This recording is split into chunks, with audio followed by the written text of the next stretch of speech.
back to the channel, fool. If you missed this week's episodes, this little creepy Sunday recap is for you. So don't forget to share, like, and subscribe if you like videos like this. Truman Show. That guy was looking, you see him? It was like something cut through it. That happened in Austin, Texas. You the judge. They going somewhere. Oh my God.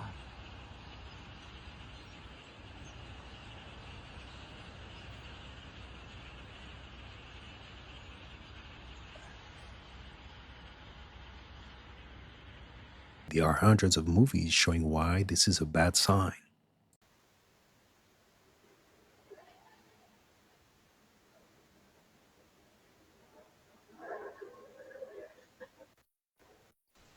At 3 a.m., it can only be an alien or a bad spirit. Not yet, anyway. Yo, Fuck, look, it's not even moving. There's a ghost in there, St. Paul's Hospital. Funny and creepy.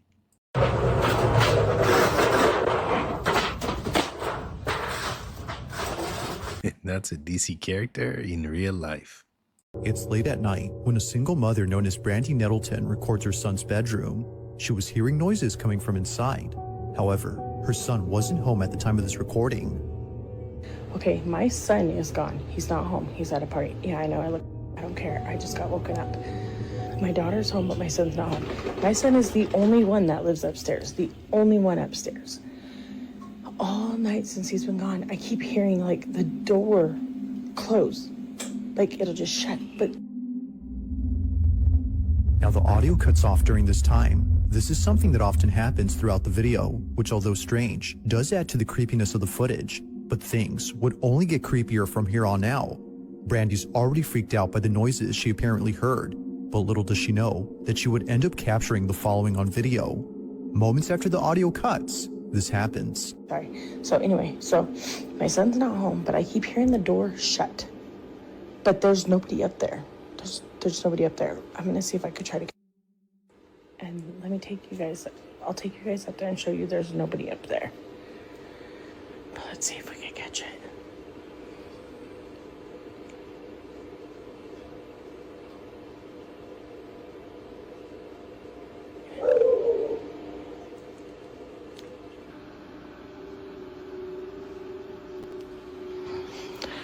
Bro, my eyes are watering. This is scaring me. Hold on. Oh my God, as soon as I stopped it, I heard it.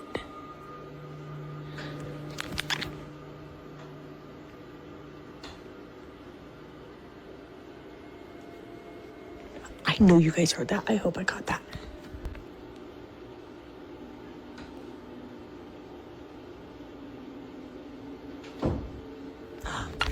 Did you hear it?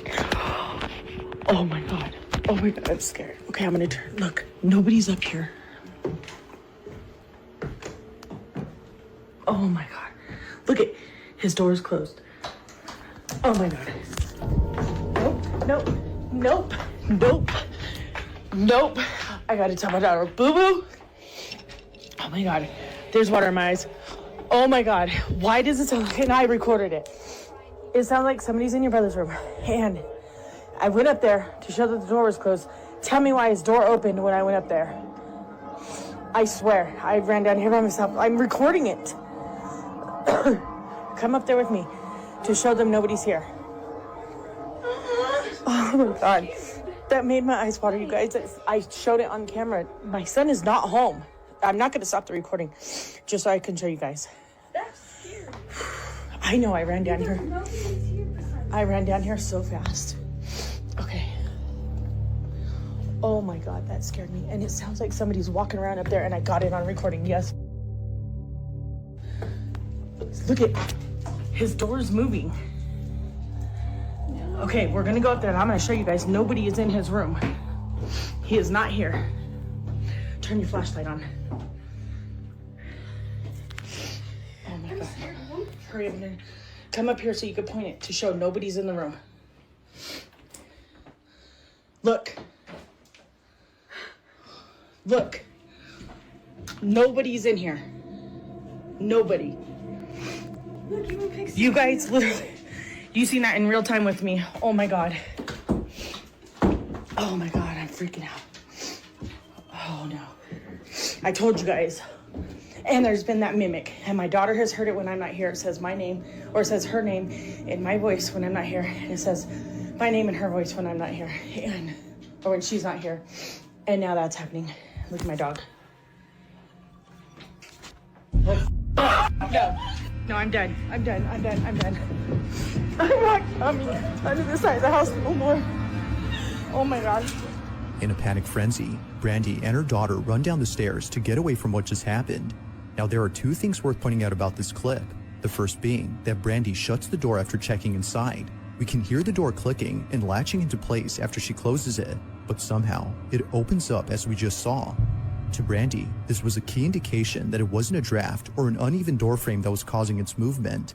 However, it's the second detail that makes this whole encounter even more creepy. Only a day or two after this incident, Brandy's dog was acting strange. Pixie, the dog's name, would stare at the ceiling and start acting up out of nowhere. Keep in mind, though, that the room you're seeing is below the floor on which the son's bedroom is at. Fan is off, and he's hearing something. And now he's going crazy.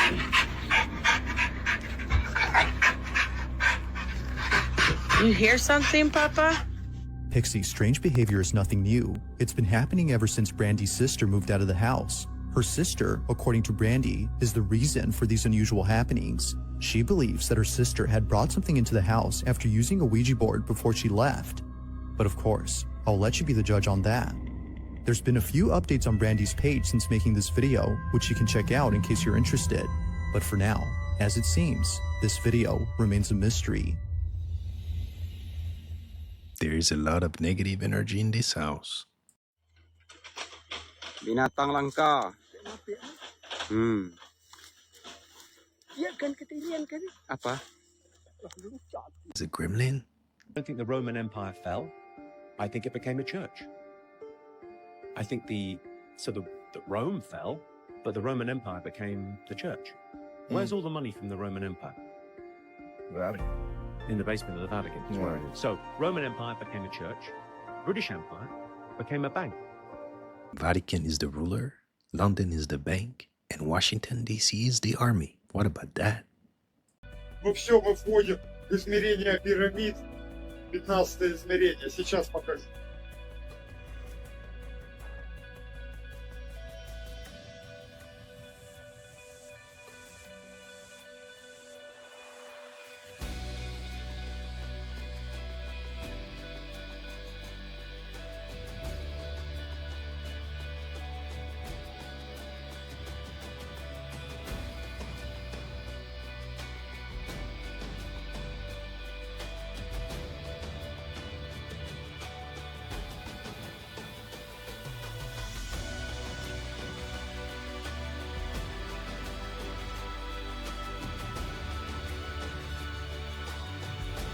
Вход в измерение пирамид.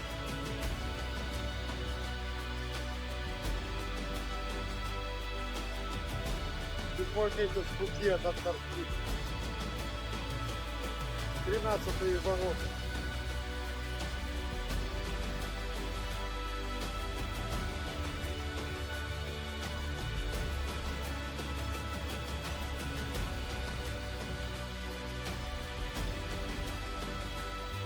And it just showed us the 15th dimension in Antarctica.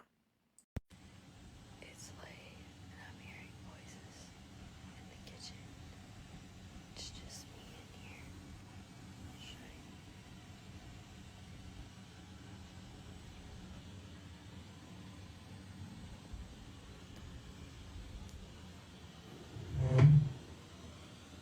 Sounds like something's banging over by the washer. Scared? But why would she make us go first? หนูของจริงหนูของจริงนี่ได้อยู่หนูของจริงอยู่ไหนเขาขยับเข้าไปไหนมันไม่มีมันลงไปแล้วหรือเปล่าตะกี้งูจริงๆ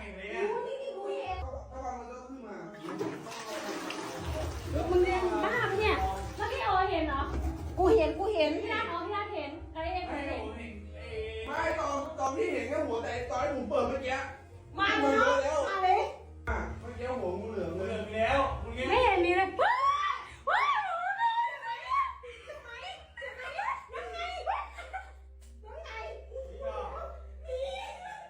นี่ทำคลิปอยู่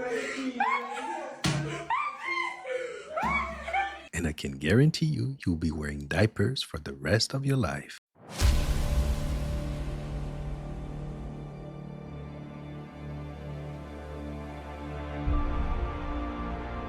And the funny part, everyone's saying plasmoids, but nobody knew this word a week ago. So the Sphinx is like a gate. It's like a gateway. It's guarding an entire subterranean area underneath it. We know that there are 4 entrances, 4, underneath the Sphinx. There's one under the left paw. There's one on the top of the head, and you can see it. It's capped off on top. There's one on the back side, and then there's another one on the other sides of the Sphinx. Has anybody gone down there and tried to verify? Well, this is the story. In the 90s, when they found these massive voids, and it's not just under the Sphinx, it's under the Great Pyramids as well. They all connect, and the Egyptian authorities came through and they boarded up the front of the paws with boards, literal boards, and blocked it off. And then what they did is very clever. They ended up drilling down to prove to the public that there was no voids, but they purposely went where there wasn't entrances, and they tricked people. The whole front of the Sphinx is now boarded up. And here we go, back down the rabbit hole. Pero se ve perrón, ¿eh? ¿Esa mamada qué, mijo? Ah, cabrón. Güey, pero aquí se ve hasta más chiquito. Ahora, mientras más lejos se ve, o lo estamos viendo de otra perspectiva. Está bajando. Ah, cabrón, no mames, no digas mamadas, güey. Disfruta, son... Estamos atestiguando Es como la llegada de algo, ¿no? El Blue Beam. algo que era una estrella que traía Ah, no te pases de ver. como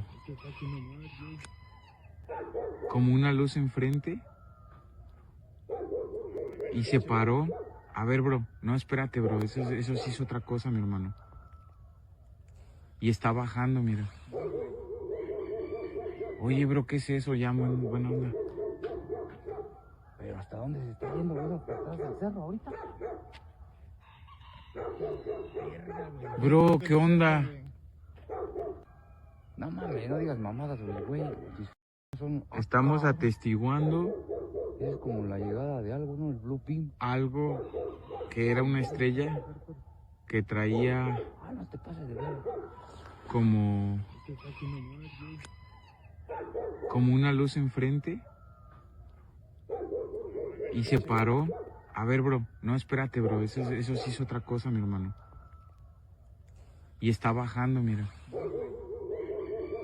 Oye, bro, ¿qué es eso? Ya, buena onda. Pero ¿hasta dónde se está yendo, güey? ¿Hasta atrás del cerro ahorita? Bro, ¿qué onda? This has been seen in the US, so if the TOs are seeing this in Mexico, that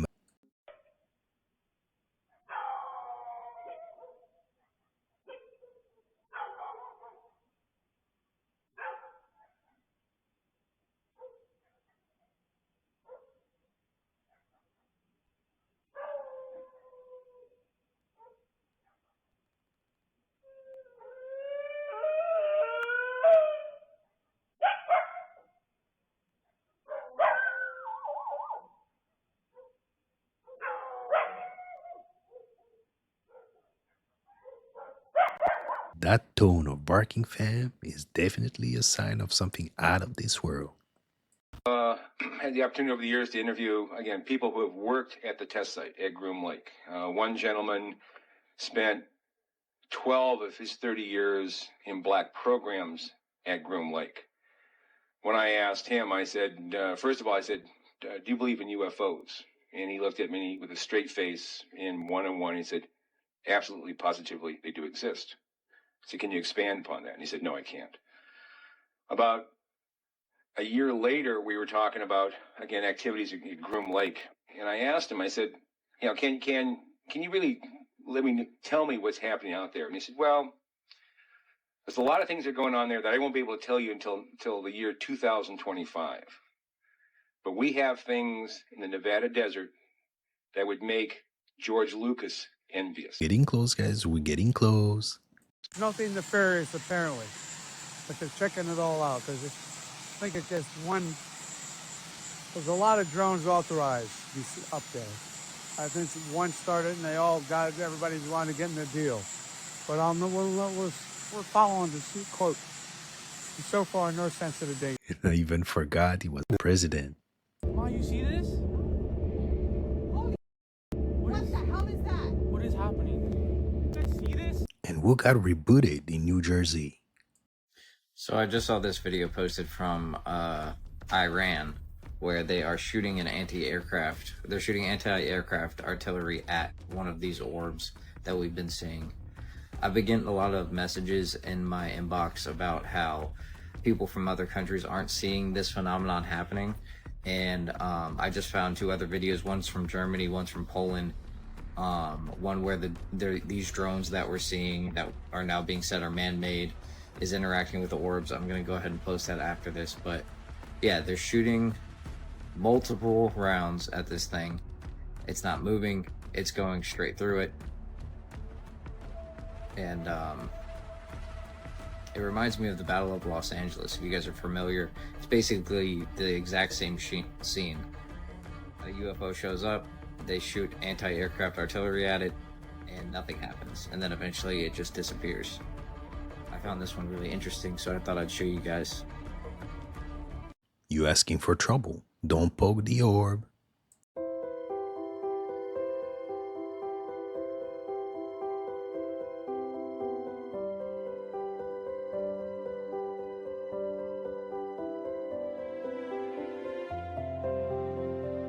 The virus is real and it's called Dina Dinga, and it will make you dance like there is no tomorrow.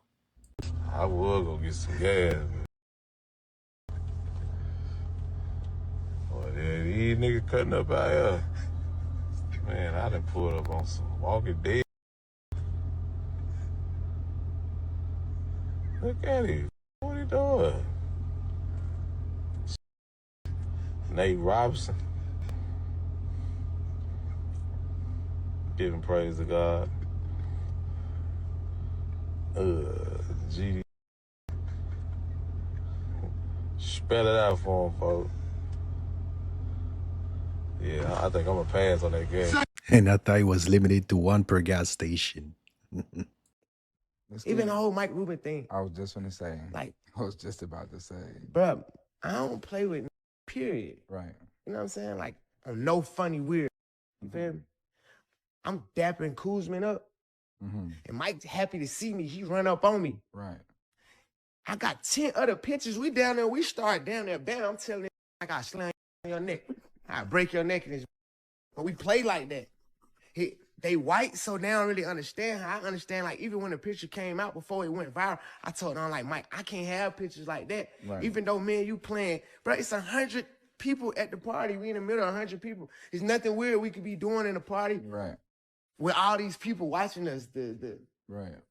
But I know how small people's brains is, and then I already be knowing how much of people want to say something bad to me, bro. I literally, when that picture came out, I literally made Mike Rubin go to his security camera in his house, go to the footage and get the whole time. But I just never, like, I ain't even gonna post it on the internet. Right. I'm just, right. You feel me? Like, yeah, I ain't even trying to make it into this and make it into that. Like, man, just keep on going, because that's kind of like how I be doing. Like, all that time, that really bothered me. Right. You know what I'm saying? Because, like how you saying, like, how I grew up, like, right. certain can't be on your name, you know what I'm saying? But it's like, I can't even stoop that level. Right. To be on I mean, also, I think a lot of people don't know you and Michael Rubin's relationship. Like, people know y'all have a relationship. Yeah, they won't never know that. And Leo Yachty, not believing a thing he's saying. Okay, so let me get this straight. 2 astronauts, right? Suni Williams and Butch Wilmore went out for a space mission, an 8-day space mission, back in June. They get trapped out in space on accident. Wasn't planned. But they just posted a picture today wearing Christmas hats. Lock in, okay? Let me explain this to you. They went out for an 8-day mission back in June. 8 days. back in June. Today, since they're still trapped out there, they sent us a picture to be like, hey, we're doing all right. Why do you have Christmas hats on? Where did you get them from? Where did you get the Christmas hats from? Listen, I'm not a conspiracy theory. I'd rather just have the answer. But two things don't add up to me. If the mission was only 8 days back in June, there's no reason for them to have Christmas hats in December. How would they have Christmas hats? The mission was supposed to be 8 days in June. You were supposed to be back before Christmas. There's no reason for you to have Christmas hats. Now, also, if you're telling me they're sending them supplies, why would you send them Christmas hats? They're trapped out in space. They want to come home. And you're sending Christmas hats? Something ain't adding up. I don't know exactly what it is, but something not adding up. Something not adding up. I don't know what y'all doing. Something not making no sense. How did the two of the biggest names in music even meet?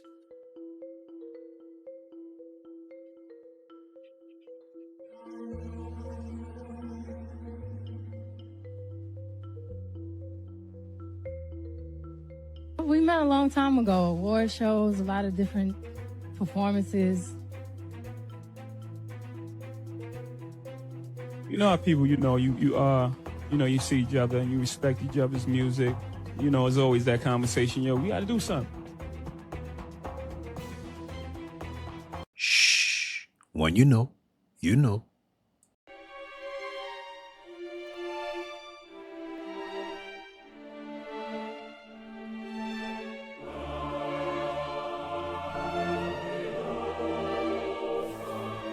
I will call the fire department to let them know there's about to be a fire. This whole CIA document is just absolutely wild. There was this remote viewer. His task was to look up where the Galactic Federation headquarters is at. And he talks about the surroundings. It's on our world. There's these huge mountains, and then there's a giant lake. The guy says it seems a lot like Lake Titicaca in Peru. Okay. He entered this chamber, and in the middle of this room was this altar. And all of a sudden, from above, there was this white light, and there was a group of entities in white robes. He said it seemed very spiritual. He didn't know how to describe it. In 2000, Italian archaeologists discovered at the bottom of Lake Titicaca was this ancient temple that really matched up with the CIA document. It's also the highest lake in the world. There's significance to that. The Bible talks about how God was jealous for the attention of his people, or even just defending his own glory. So if there was this fallen angel civilization high in the mountains and like we're above destruction, for like God to flood it and be like, you're not beyond my reach. Oh gosh. So interesting. Does God get jealous? I don't know about that. An alert from police. Someone is taking $1 bills and turning them into $100 bills. Authorities say it's happened about a dozen times in the past month. Ramos marked the bill with the counterfeit pen. Yellow means real currency, so she was confused. I lifted it up one more time, and that's when I noticed the faded $1 marking, and I told her, I was like, this is a counterfeit bill. It's not $100, and I'm not able to give it back to you. I will have to report it to the HPD. The woman gave Ramos another $100 bill, saying the money was from her payroll, but Ramos saw that it was fake too. Ramos says she also noticed faint letters on the fake $100 bill, which the $1 and $2 bill are still printed with today. And the $100 bill has been using this kind of seal since 1996. The woman asked for the money back, but Ramos said no and called police. Hawaii Island police say they've had a dozen similar cases in the last month or two.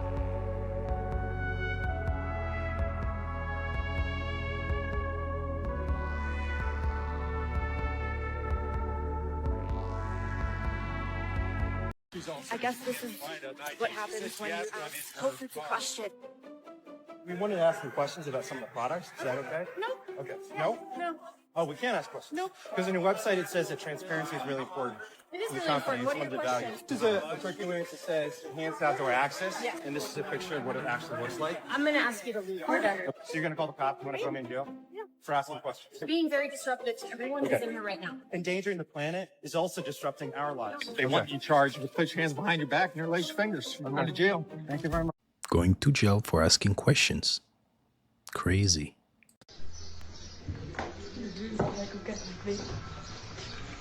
Meu Deus. Gente do céu.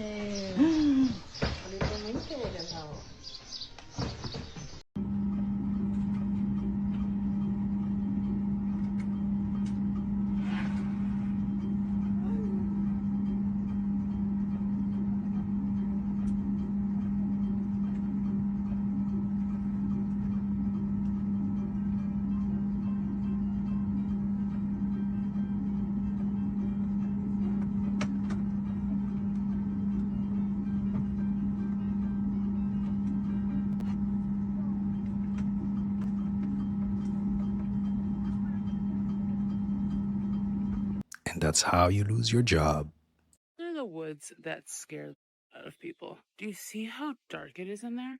It is 8 in the morning. That's insane. Look. Creepy. Looks like a video game, but remember, you got only one life. Hey, stop right now. Stop. Stop. Relax. He just jumped John, from so there. he just jumped from the 3 banister times. again. 3 times. Relax. What's going on? Why are you jumping like that? Are you hurt? What's your name? What's your name? I'm Nick. Let him take over now. I'm not going to say it. What's your name? But there may be a backup officers with them. Yeah. What's wrong? Why don't you take a seat for me?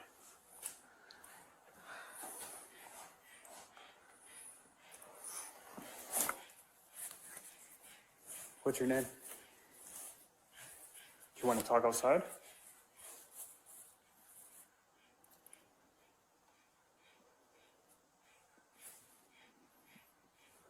What's going on? Are you hurt?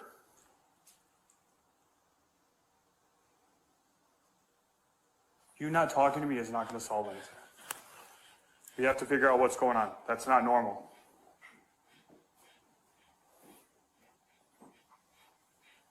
Do you want to talk to me, or are you just going to stand there?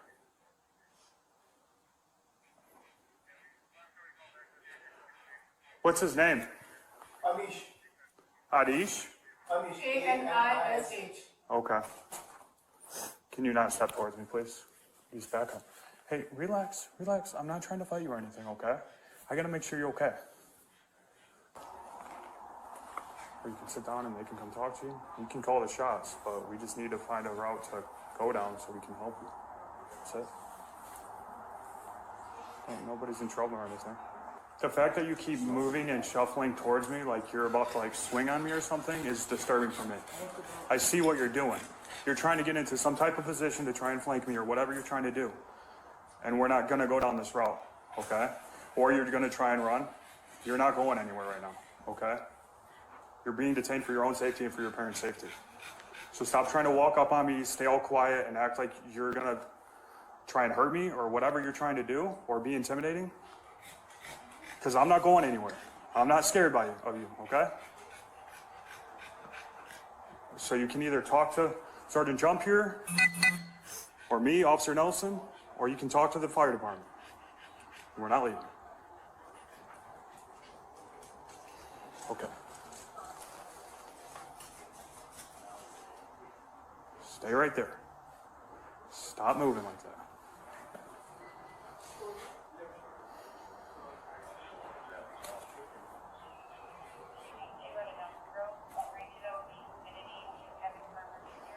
I'm gonna put you in handcuffs if you keep doing it.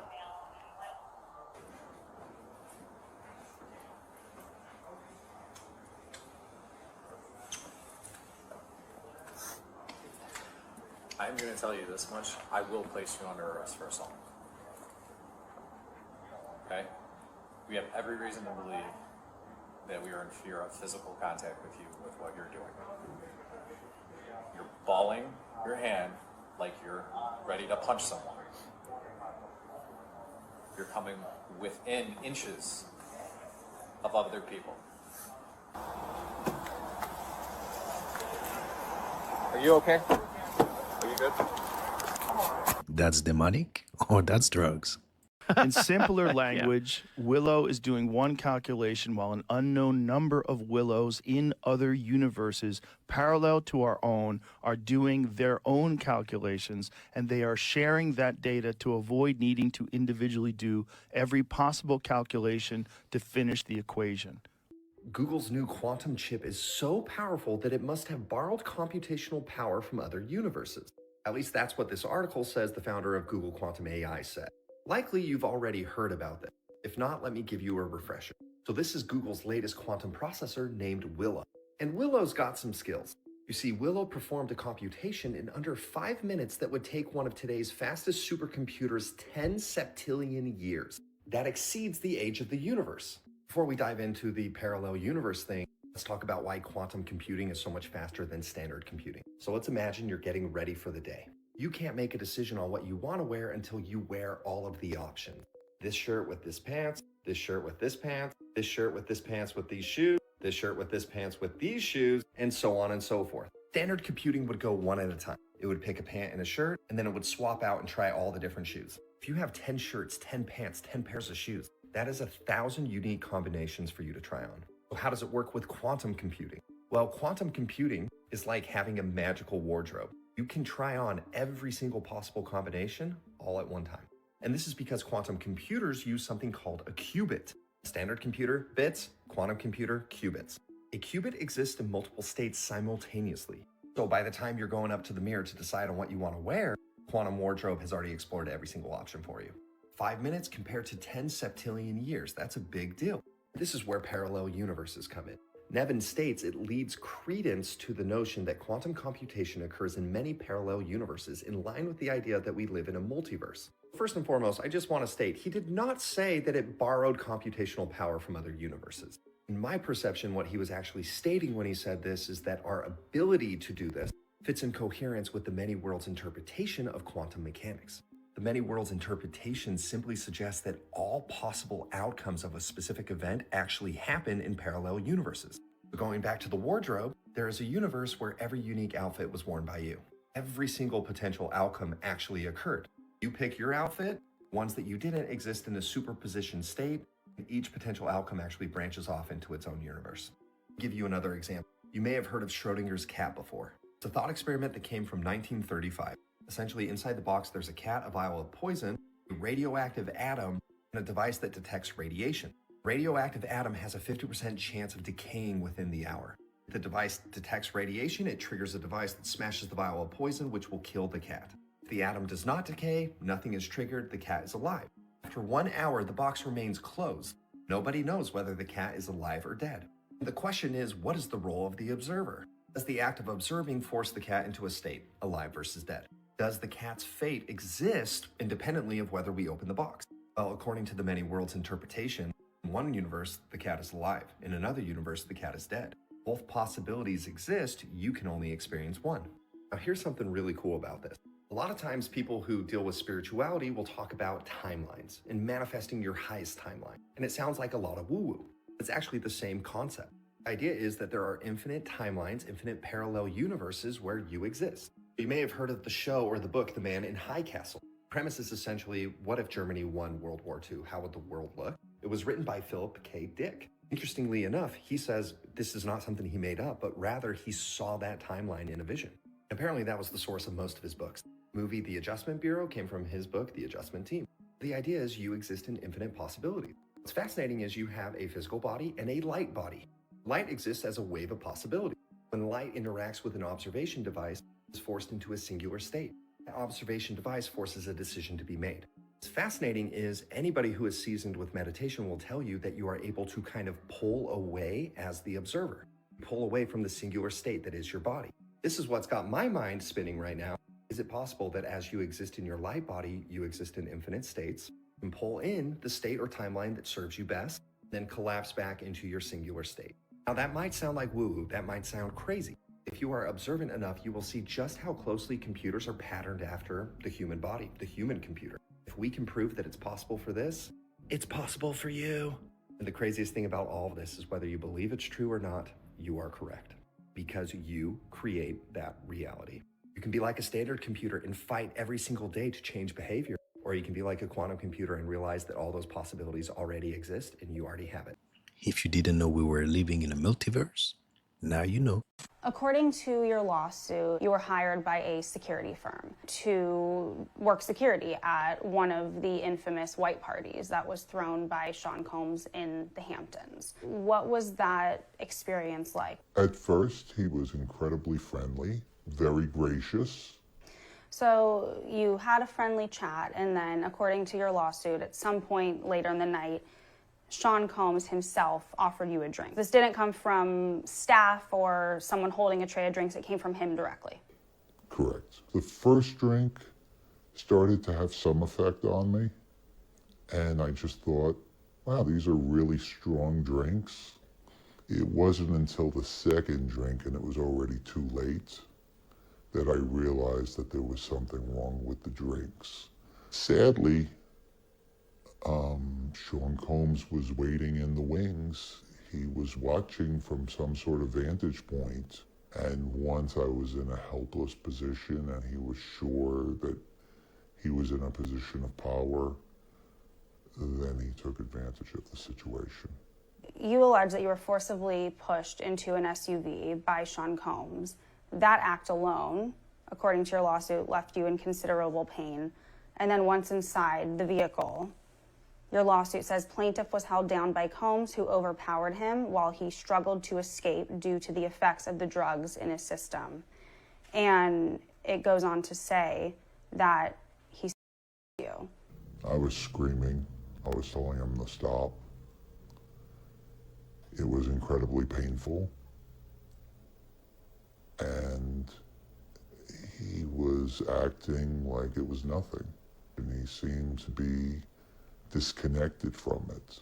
But it was abusive beyond belief. And no real man gonna make this up.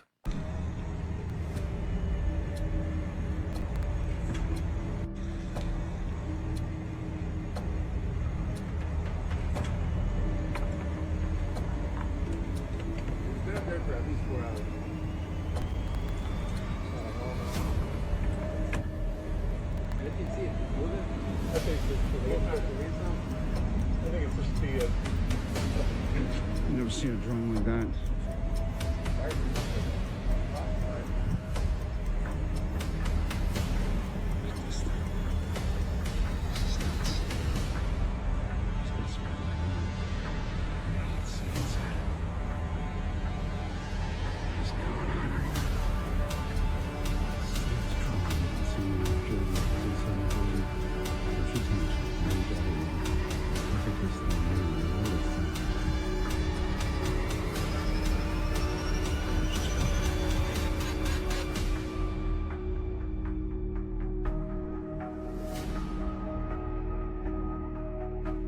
And we got him.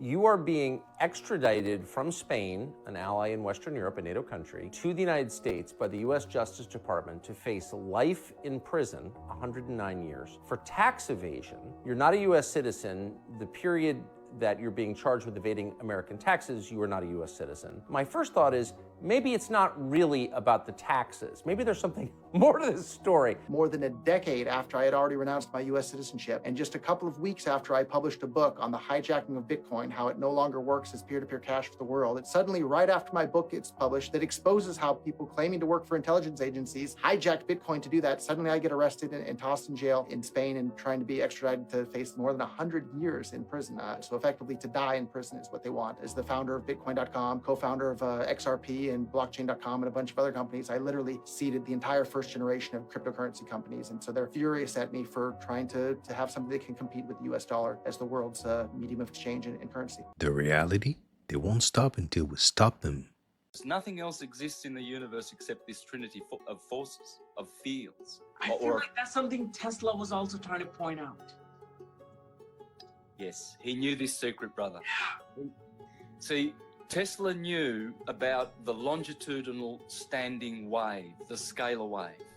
See, in society, we know a lot about the Hertzian wave, which was discovered by Hertz, and we call frequency Hertz, okay? Because we attribute this transverse wave, this vibration, which is a material wave of electricity, to hertz. Yeah. But Tesla's wave was like this. It was a pulse, a horizontal pulse. And that's magnetism. You see, so magnetism, which is above electricity, is a spiritual force. Let me explain this. I'll get my whiteboard. 1 minute. Sure.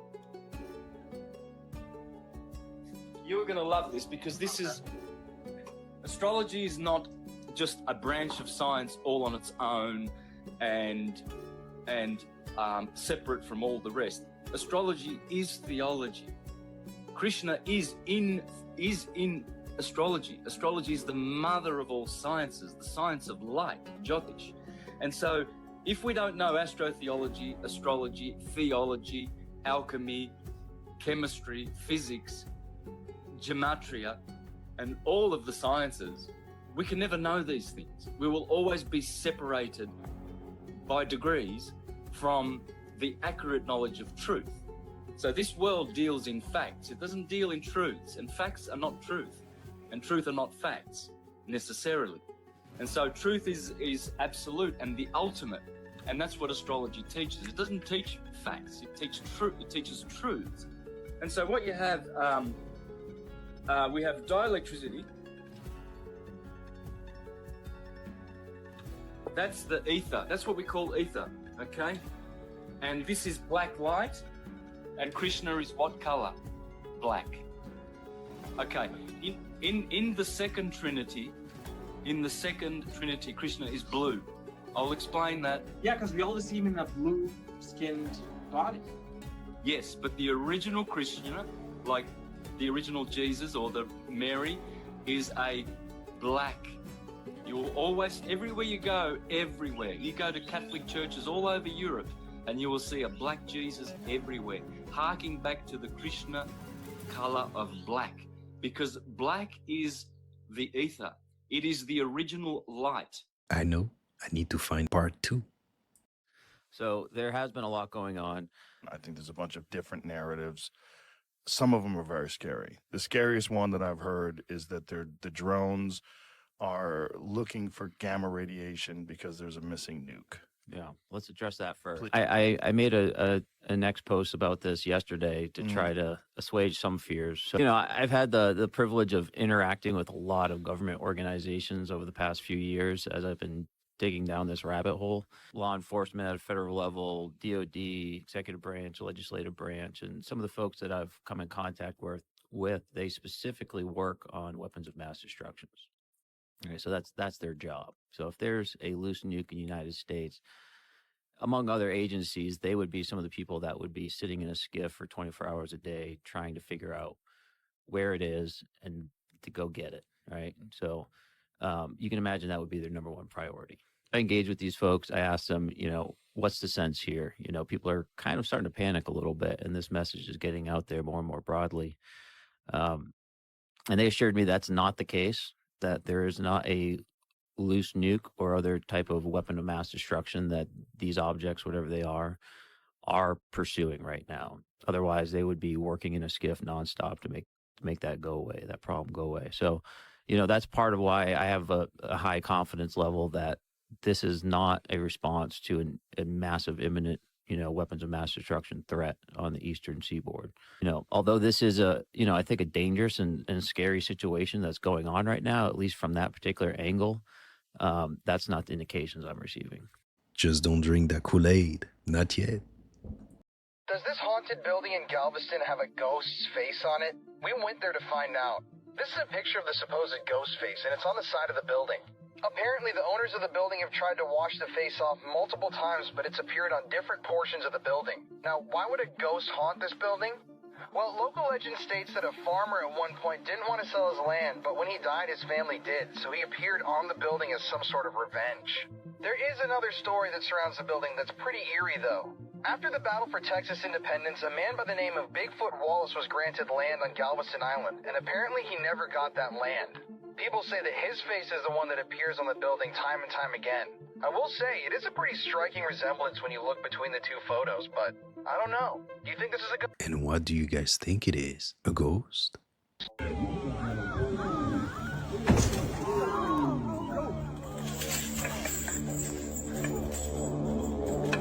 parked that damn van.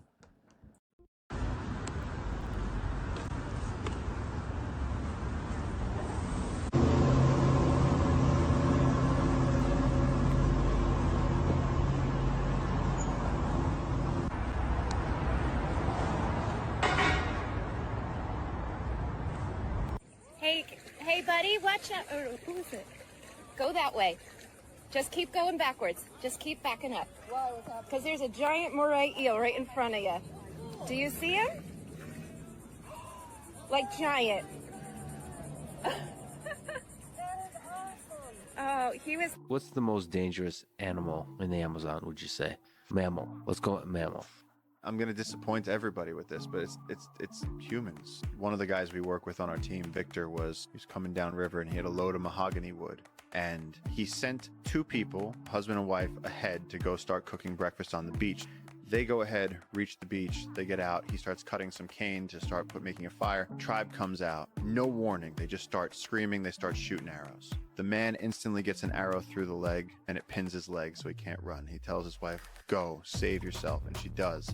She jumps in the water, there's arrows falling around her too.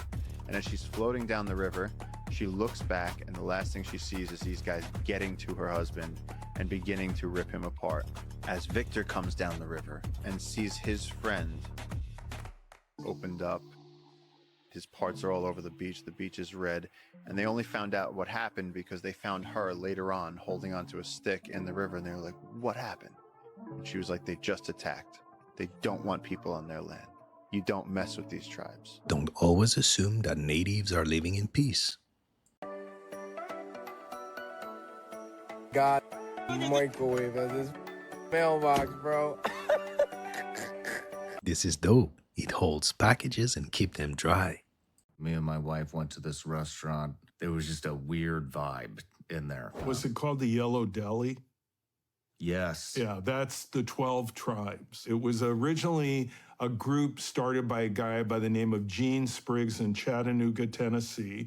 And they believe that they are the chosen new Israel and their leader is the prophet. Well, Gene Spriggs died rich, but his people would flip real estate for him. And this would be the way that Gene Spriggs made money because these people would work for basically nothing but room and board. Whenever you go to a Yellow Deli, whenever you have one of their mates, you are contributing to the 12 tribes cult. Is that worth a shot? Let me know in the comments. Okay guys, this cannot be a coincidence. Two people walking backwards on the same day, different parts of town. First video is the one that I took. The second part of the video is the one my sister took.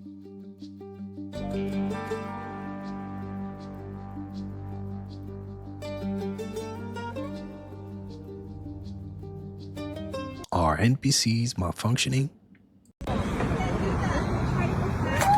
Oh! What the hell? I will never get in one of Would you hop in one of those?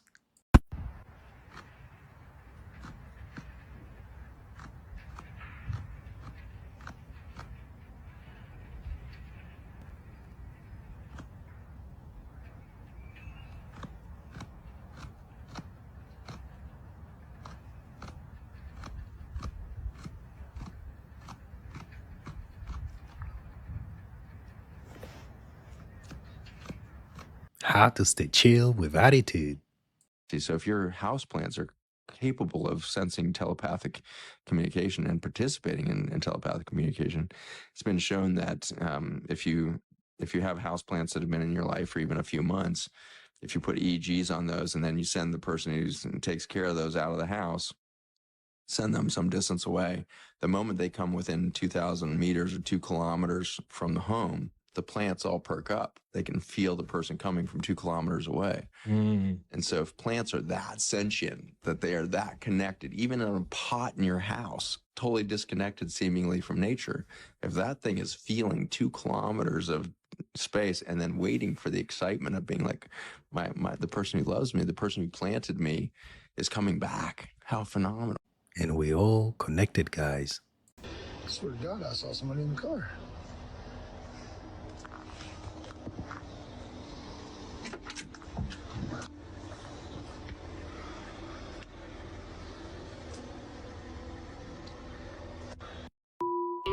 I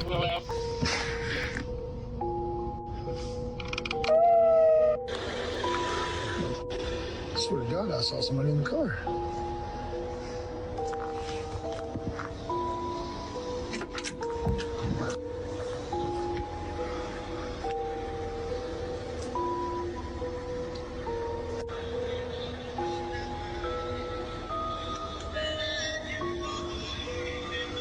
This is some spooky right here. I'm gonna call this in the sheriff's department.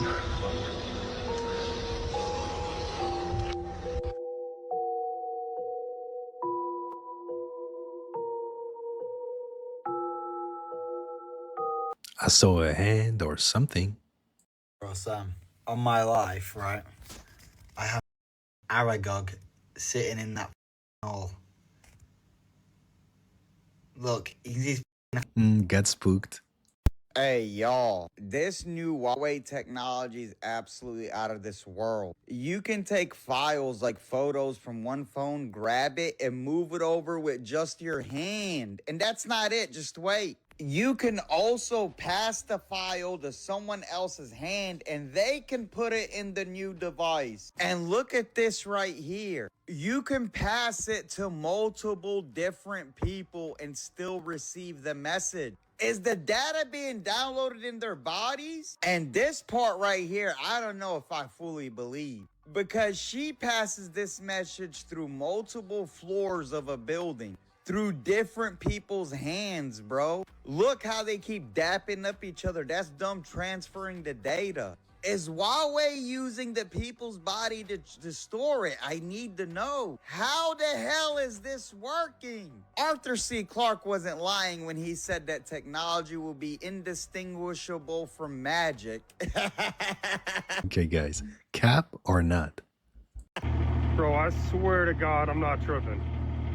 This pigeon has a Santa Claus hat on. That is crazy. The government is festive this year.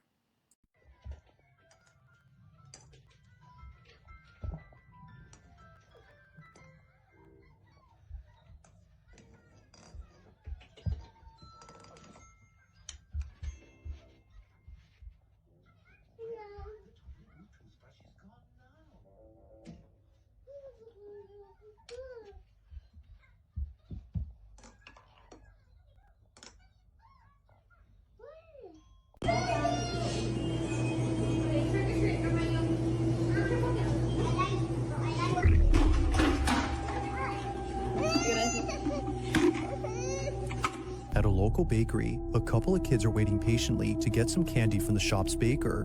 It's Halloween, and the bakery is giving out treats to those who stop by. Although everyone in this video is getting some candy, one kid in particular isn't. He stands a few feet away from the group while seemingly observing them. It could be that he's shy and therefore hesitant to step forward. Or, as many comments have noted, it may be that he's seeing something. Now you might miss it, but at the start of the video, the small boy says something out loud, like, "Look it," as if noticing something in front of him. He even points at whatever it is that he's seeing. For some reason, the boy suddenly stops in his tracks as if something was blocking his path.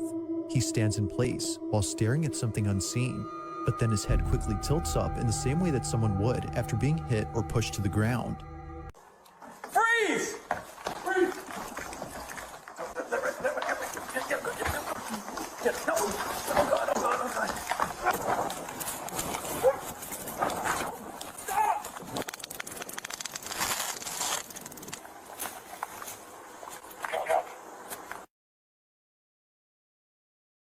We're living in a simulation, guys.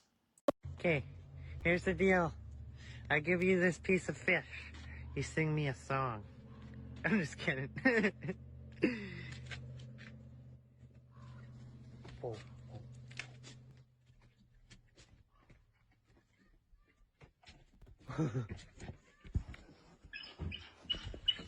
There's the song.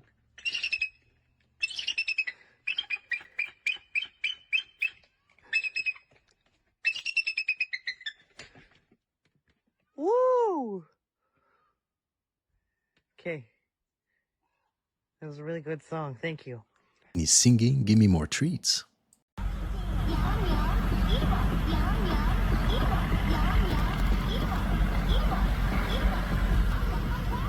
He had satellites and everything. And now we can see both sides.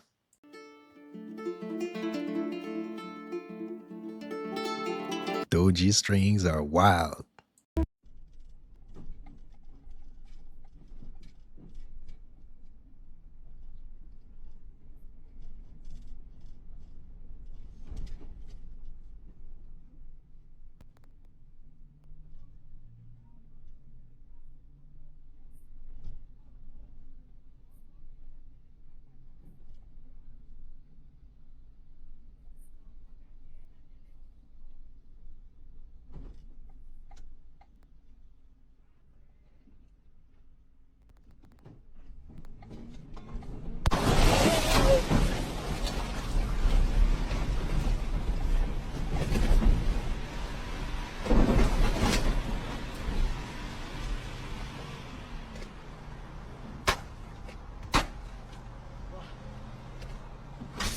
And that was another GTA episode.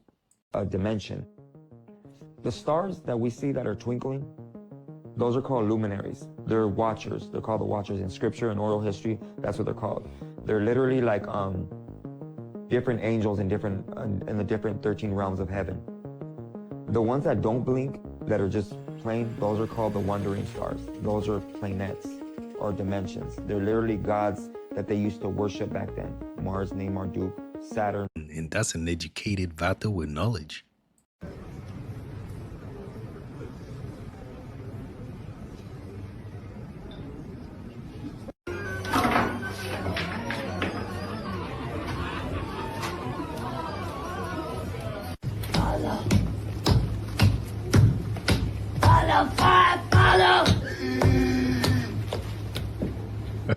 That's art.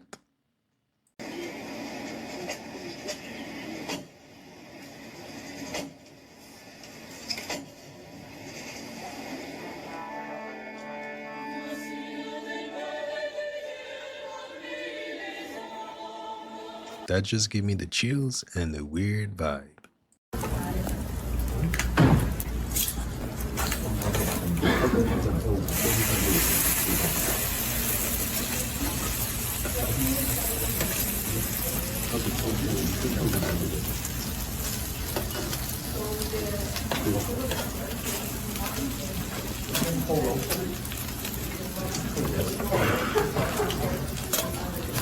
And that's a money opportunity right there. Let's go home. Let's go home. Holy. Oh my god. Okay. Oh my god. Oh my god, no. Do you guys remember the movie The Day After Tomorrow?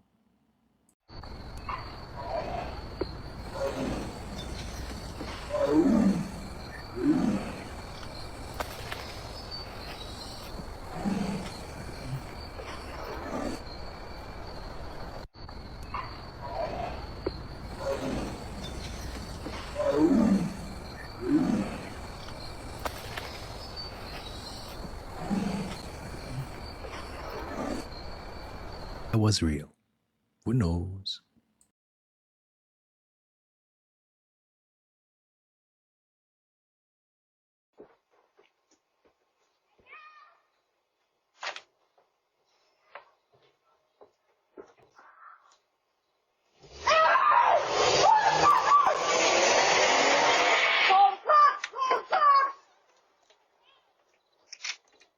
Somebody just stole my car.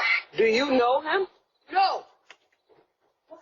They stole her car. Who? Somebody just stole my... Who leaves their keys in a car nowadays? In the depths of the Tartarian manuscripts, we find a worldview so intricate, so layered, that it defies simple understanding. The Tartarians believed that reality was woven from hidden forces, an interconnected network of magnetic, electric, and spiritual energies bound to elements and resonating with cosmic bodies. What you're about to see goes beyond knowledge. This is an invitation to glimpse the inner architecture of existence itself. The Tartarians described the mind as a magnetic field, a living force, reaching beyond the brain like the pull of a magnet, attracting frequencies tied to our desires and fears. They wrote that this magnetic field of thought was a potent force, shaping not just perception but reality itself. Thoughts were not passive, they were active, vibrating and attracting like magnetic pulses, binding our inner world to the outer. They described the heart as both electric and spiritual energy, the core of life's vital force. Every heartbeat was an electric pulse sending waves through the body and beyond. But the Tartarians claimed that the heart's electric field could align with cosmic energy, drawing power from stars and planets. This resonance, they believed, amplified physical health and spiritual strength, making the heart a gateway to divine connection. The Tartarians saw fire as more than an element. It was the essence of willpower and transformation. Fire, they believed, was the alchemical force capable of transmuting thoughts and desires into reality. They spoke of an inner fire within each of us, igniting willpower and manifesting intentions.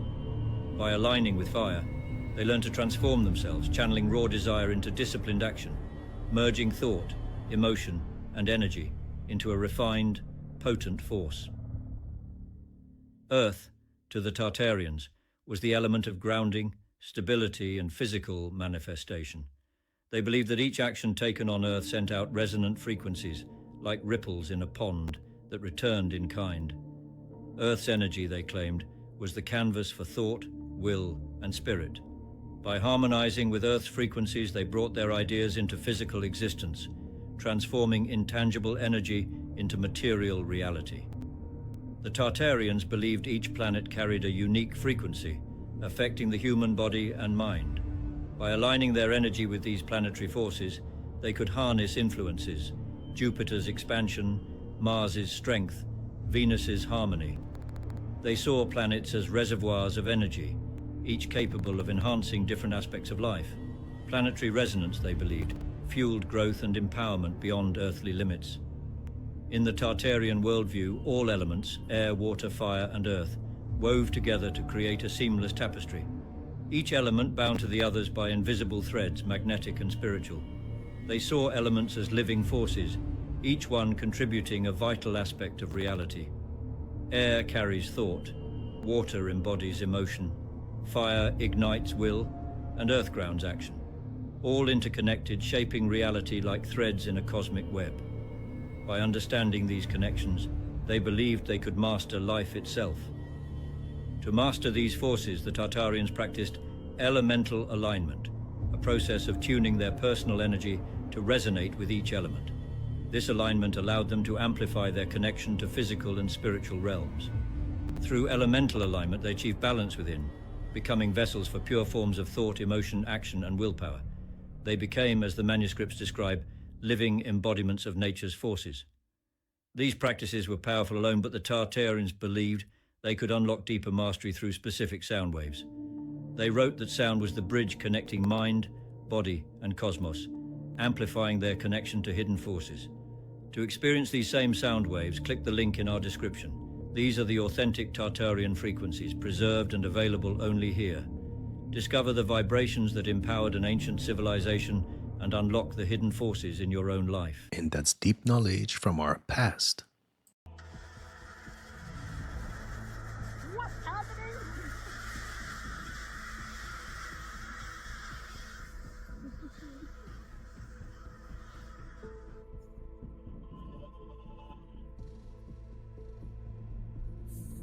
Crows and owls have that generational hate for no reason. Yo, Swagger!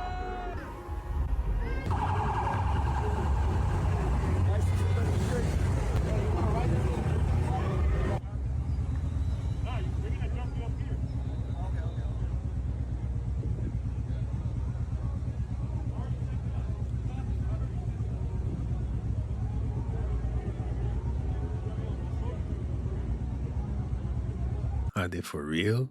How many cups are they? I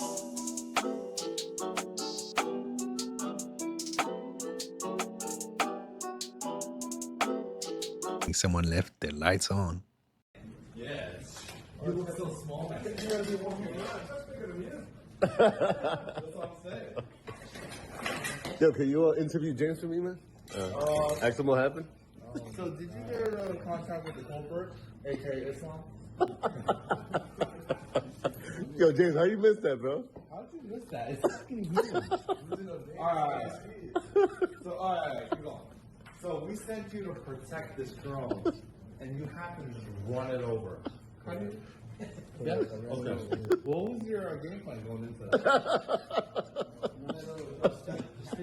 I guess someone gonna have to ask for an Amazon refund. This world getting crazy and crazy. They just found a Coca-Cola truck full of kids in Cicero, Illinois. Wow, man. Bro, they just found a truck full of kids in the Coca-Cola truck. We all, hey, they got you now. Crazy, I'm telling a million kids. I wonder how far they just traveled. Crazy. Always keep an eye on your kids. 晚上如果没空，明天跟你汇报，明天过来看一回，好不好？好。你家会有危险哦？不可能有危险，大不了摔一下，也没关系。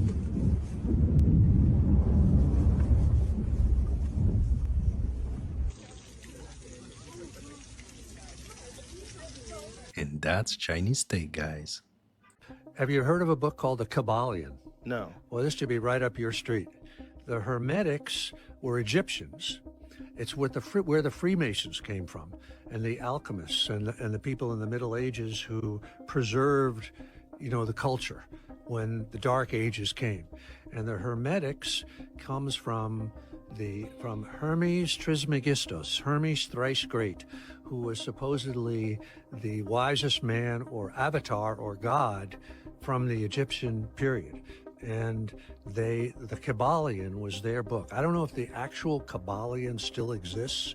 There are I have like one little short book of it, but they had a whole deep philosophy that is a lot like this. You want me to talk about this for a second? Sure, yeah, please. I mean, there were I think the Hermetics had like 7 principles. I'll see if I can remember what they are. The first one is that you and I have no physical existence as entities. We exist entirely as thoughts in the mind of the All, or God. Sort of like the analogy they use is like in the mind of Dickens is Mr. Micawber and Pip and David Copperfield and all that. And that you and I only exist as thoughts in the mind of God. And they believe that the universe was entirely mental. That's what this was. That there really is no physical existence. And that it was all vibrational. And that one of the things they believed was that there's no such thing as opposites. Heat and cold are not opposites. Fear and courage are not opposites. They are just points on a continuum. And that the difference between fear and courage is entirely in the vibration. And so this is where the alchemy came in. They believed that if they could change their vibration or change the vibration of lead, they could change it into gold. And they had, the other things was, everything vibrates. The other thing was that everything swings on a pendulum. Everything goes back and forth from one thing to another. And they also believe that everything is male and female, that everything is created comes from the union of male and female in the highest levels. And let's marinate on it. It was like I was dragged to them. Yeah. Like the last one I was dragged to was Naomi Campbell's birthday party, which was I'm sure that was... it was insane. Yeah. It was with Dave Chappelle. So Dave and I were at the Comedy Store, and, Dave knows everybody. Yes. Dave's like, yeah. hey, man, there's a party up in the hills. You want to go? And I was like, I don't want to go to any fucking parties. Yeah. He's like, come on, man, I want to go alone. So I said, okay. So me and Dave, we drove all the way up. It was like a scene in a movie. Yeah. Because, here's me and my super famous friend, and we're in my Porsche, and we're in my race car. I have a GT3. So we're driving up in the hills, and then we have to stop at this place, and then you have to get on a shuttle, and then... Yeah. You get to the house, and then you get on an elevator, an outside elevator that takes you from the main house to the party house. Right. So they had a party house on the top of this hill. So we're up in this elevator with Demi Moore, which is weird as it is. Yeah. I'm like, hi. It's fucking weird. Hi, famous lady. Yeah. And then we get to the top of this hill, and it's just everybody famous. It's Lenny Kravitz and all these different people. Yeah. And so... Naomi Campbell, there's a photograph of her on the side of the hill that's literally 50 feet tall. It's an enormous naked photograph of her. And I'm not surprised. It starts off with the dad stuff. It tries to trick you. Who am I speaking with? Lilith, mother of Forsaken. Who am I speaking with? The devil's wife is Lilith. That we've had before. The devil's wife is Lilith. I think we've had that quite a bit, but probably years ago. I am a whisper. I am a whisper. Do you mean the whispers I hear? Is that what you're referring to? Shadows conceal. Where are you, if you're talking about shadows? You open the door. Tell me who I'm speaking with. Identify yourself.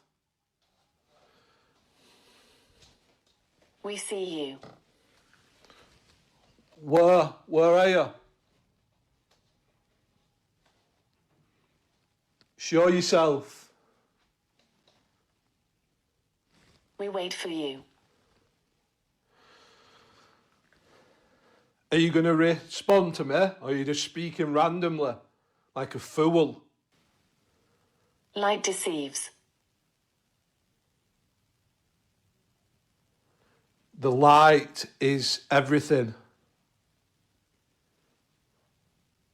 God is the light. Hell, you are free. Hell, you are free. I think I saw, and I will point it camera that way, I think I saw something walk from this way to that way, but it could have just been like that, I suppose. Lucifer, pride. Stop this rubbish. Tell me who you are. Leviathan, envy. We've had these, I know exactly what it's doing now. It's the 7 deadly sins, is it? Satan, wrath. Go on, carry on. This is very interesting. Come on, quicker. Asmodeus, lust. I'm definitely getting that sense that there is something here. Beelzebub, gluttony. It's been a while since we had any Alexa like this. I can help you shop for everyday items. Try saying things like, Alexa, order AA batteries, or reorder paper towels. I'm going to assume Mammon, greed. I'm going to assume that was what I just said, not the ghost. Tell me who you are.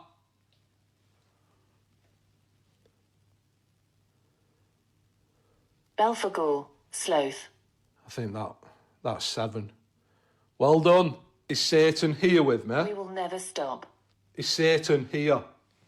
Is Satan in these walls? Through Alexa. Anybody tried? Let me know in the comments.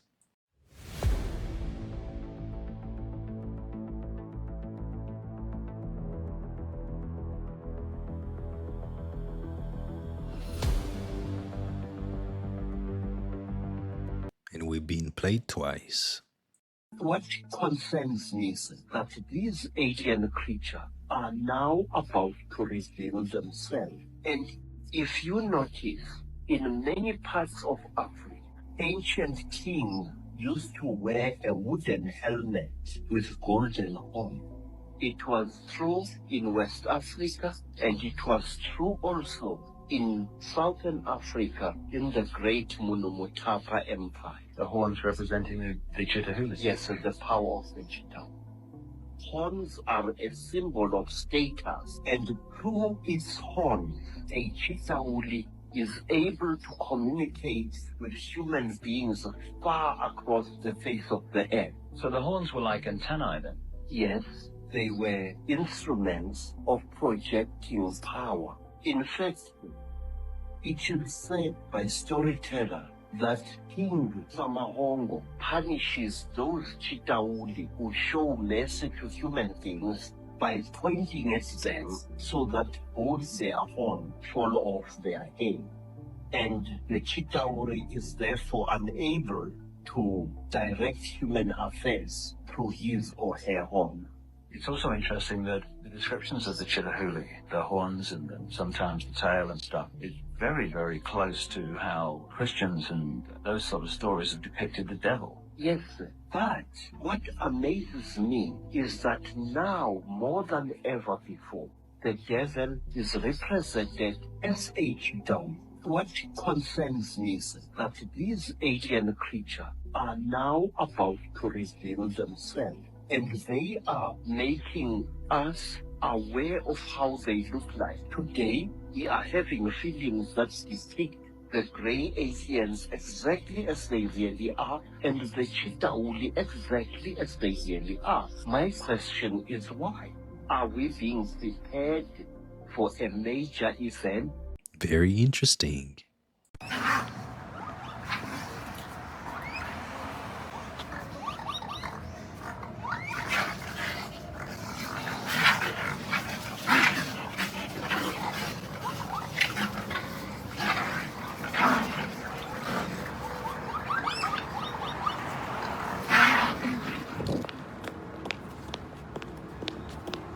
What the was that?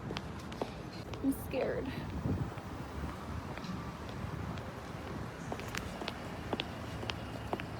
And life is so sci-fi right now. I listen to a lot of things. First, I want to connect some dots here because they are connected, okay? When Donald Trump was on the Joe Rogan podcast, they had a conversation about aliens. Not the ones Trump wants to deport, okay? The ones from other planets. Let's listen. There's a lot of interest in it. One of the things that There's a lot of interest in the people coming from space, you know. Yes. And I know you're interested in that. Oh, very interested in that. How much did they tell you about that? A lot. Really? Yeah. What'd they tell you? Well, it's never been my thing, I have to be honest. I interviewed jet pilots that say they saw something. And they said, we saw things, sir, that were very strange. Like a round ball, but it wasn't a comet or a meteor. It was something. And it was going 4 times faster than an F-22, which is a very fast plane, you know. That's dot one. Where there's a man named Cliff High. You should Google Cliff High. He is a researcher known for developing a technique called predictive linguistics, which involves analyzing internet data to predict future events. And based off that conversation with President Trump and Joe Rogan, he predicted a future event. Let's listen. But what we do have some justification for suggesting is that there will be 39 days between the temporal marker of the Trump interview and the appearance of this visible contention. The visible contention, space aliens. Okay, so What happened? Sort of very complex kind of Independence Day kind of right? Nobody will know who the hell is doing what with whom. Now, so anyway, now we have a strange thing where there's swarms of 20-foot drones flying around military bases. So unknown. Nobody knows who owns these drones, who's controlling them. At least they're not telling us guys. Now, my whole life, 1 + 1 has equaled 2. But then I heard Terrence Howard on Joe Rogan, and regardless of what he thinks about math, 1 + 1 still equals 2. Trump and Rogan had this conversation. Cliff High, who previously predicted the 2004 Indonesian tsunami, stated that an alien invasion will be triggered 39 days after Trump's appearance on Joe Rogan. Trump's interview took place on October 25th, 2004, marking the start of the countdown. We first started seeing these SUV-sized drones on December 3rd. Either we are in the midst of one of the greatest social experiments of all time, one of the greatest pranks of all time, or we being invaded by aliens. Okay, according to Cliff High, the alien invasion will involve air battles between UFOs and military forces, with UFOs even engaging in combat among themselves. Listen, I don't know what's happening. I just know that White House National Security Communications Advisor John Kirby is telling us these SUV-sized drones are manned aircraft. It's not one, it's not two, it's not several, it's a lot of them. One of my peoples in Jersey sent me a video last night of 8 of them over her neighborhood. If this is manned aircraft, then whose mans is this? Okay, who are these men? Are they little and green? And why are we okay with what's happening? Kirby, your statement didn't answer any questions. For me, it raised even more because I'm a common sense purist. This is what happens when they keep us looking down at our phones. We are slaves to the lies that our smartphones tell us, and it causes us to ignore the realities all around us. You can call people like Cliff High crazy. You can call them a conspiracy theorist, but I don't see it being a coincidence that he predicted an alien invasion would happen 39 days after Trump's appearance on Joe Rogan, when they was on there talking about aliens, and then all of a sudden, flying SUVs are all over New Jersey. Why are they just flying over our residential areas? What if they crash into our houses? What's the mission? Is this even lawful? Why wasn't the public informed about these operations ahead of time? Look, man, American government, it's okay to be honest with the American people. Just admit either you don't know what's going on up there, or you do, and it's not something you want us to know about. Because all Black Twitter gonna do is make jokes anyway. Okay, the American people are not gonna care unless you tell us it's the Kardashians and Taylor Swift up there driving one of those SUV-sized drones. Look, we can avoid reality, but you cannot avoid the consequences of avoiding reality. I don't know what reality currently is, and I don't know what the consequences of avoiding it will be. But I just want us to be aware of what our current reality truly is. Please give White House National Security Communications Advisor John Kirby the biggest hee-haw. And should we stop paying our bills till we get to the bottom of this? 4.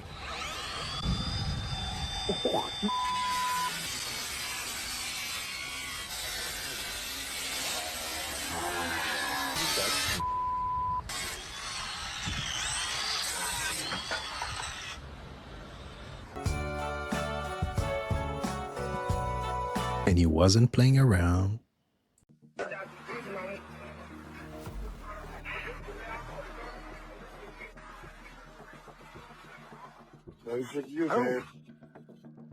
Wow, hold on. That was like unfocused. This is fun. That goes into the clouds. Oh, that was cool. Yeah, it was. It looked like it went like through a portal or something. Right next to the moon.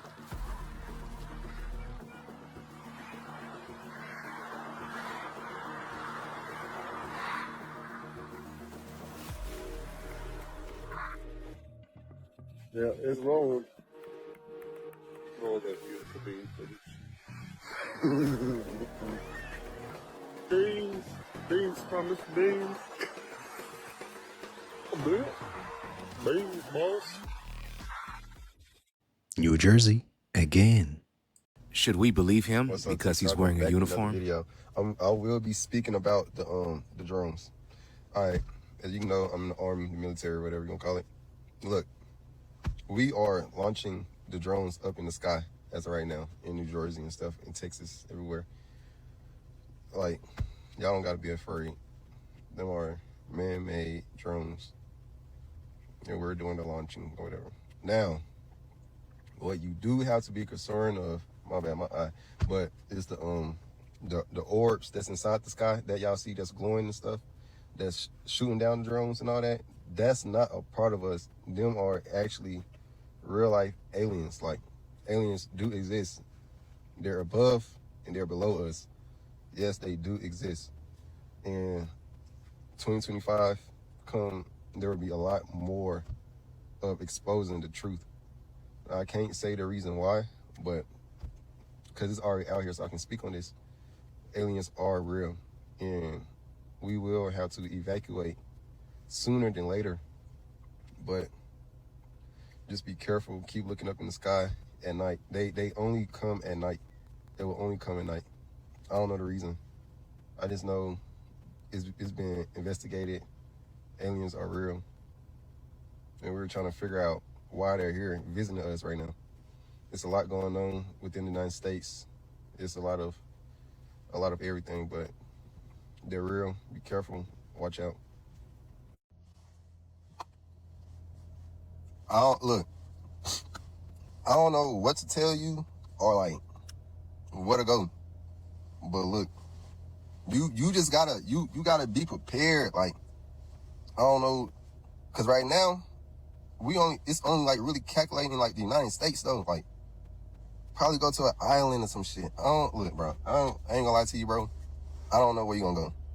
I don't know if you gonna survive. But hey, it is what it is. It's 2024. It's the end times. I don't know what the fuck I'm gonna do. Shit. We all gonna. You feel me? I can't say the word, but you feel me? We all gonna. You feel me?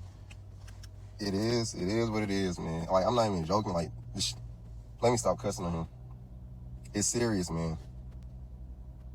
Like, this, like, situation is very serious, and like, I try not to think on it, and I really didn't even want to speak about it. But we all should just pray and keep just keep praying to God or whoever you believe in and just have faith. That's all I can say. Okay, evacuate. To where? Barely over a month between the temporal marker and the visible contention that will appear in the skies that from the descriptors we had back in 2009 will go to the idea of UFO versus UFO and UFO versus jets. Okay, so like sort of very complex kind of Independence Day kind of, right? Nobody will know who the hell is doing what with whom. Now, okay, so you think that's unlikely and so on, as do I. All this shit's always unlikely until it happens. You know, possible, not probable, right? So anyway, now we have a strange thing where there's swarms of 20-foot drones flying around military bases. So unknown. Nobody knows who owns these drones, who's controlling them. At least they're not telling us guys. I would suspect that the military would be freaking out if they can't see the signals that are directing those drones, and those drones are a kvass weapon, where one of the I won't describe it, but basically you set off a group of drones that don't report back to headquarters until they're all done. And I think by now we all mentally prepared. Y'all, what the doing? I mean, it's funny, and he ain't gonna make it.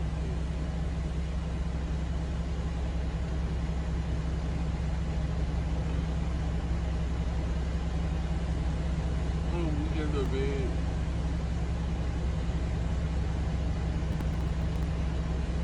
It is crazy. He ain't gonna make it. You might well just wait.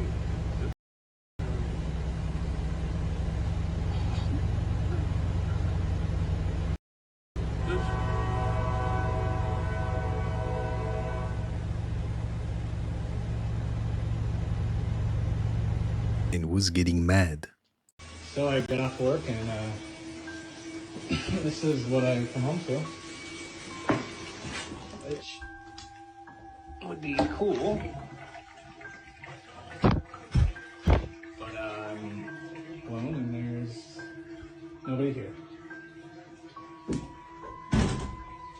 So maybe did you run the bath? Were you gonna take it?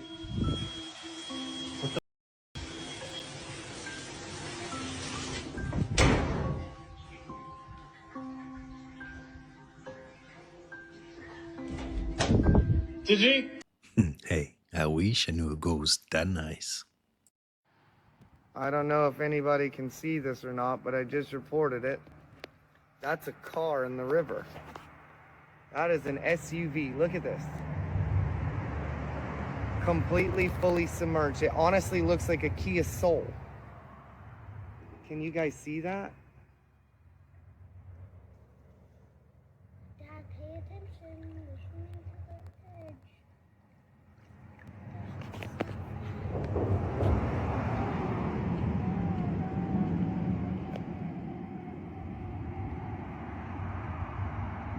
Looks like a Kia with a soul. Can you comment on the drones that are flying around New Jersey ports? The government knows what is happening. They know where it came from and where it went. And for some reason, they don't want to comment. Something strange is going on. For some reason, they don't want to tell the people. And they should, because the people are really, I mean, they happen to be over Bedminster. Want to know the truth? They're very close to Bedminster. I think maybe I won't spend the weekend in Bedminster. I've decided to cancel my trip. Have you received an intelligence briefing on the drones? I don't want to comment on it. And he knows too. Do you guys remember that story from Isaiah where the Assyrian army was marching to Jerusalem and God said that I will not let them enter Jerusalem, and he sent an angel, came down and killed the entire army? Thus said the Lord concerning the king of Assyria, he shall not come into the city or shoot an arrow there or come before it with a shield or cast up a siege mound against it. By the way he shall return, and he shall not come into the city, declares the Lord. For I will defend the city to save it for my own sake, and for the sake of my servant David. And an angel of the Lord went down and struck down 185,000 in the camp of the Assyrians. Apparently just found proof of that battle. No way. This archaeologist, he went and he found this old ancient Assyrian coin looking thing. And basically what it was a layout for an army and like what mountain peaks that they're at and stuff. And he's like, oh, this matches what I've seen in this one region, but no one had explored or dug or lived in this region for thousands of years. And so he went there and did pictures and stuff, and sure enough, it matched up exactly where this battle would have taken place. That's crazy. And it's written in the Bible, guys.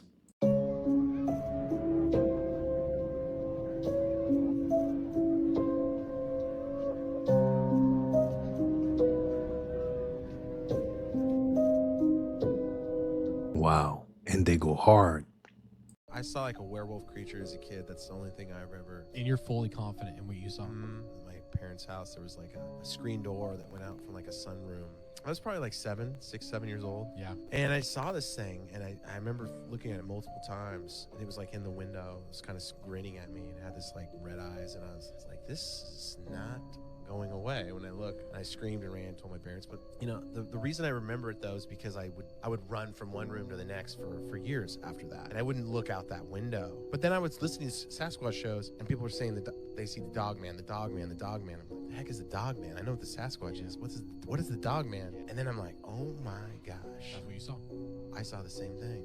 What is the dog man? It's the werewolf. Does it walk up on 2 legs? Yeah, it does both. Sometimes it runs off. Is it like the Harry Potter? Yeah. Yeah, I mean, it's just your classic werewolf. Most of them have the werewolf face, upright. Now, pretty terrifying. Nate, what are your actual thoughts on that? Like, do you think it was an actual physical person who turned into a, or do you think it? Are not werewolves and dogmen two different things?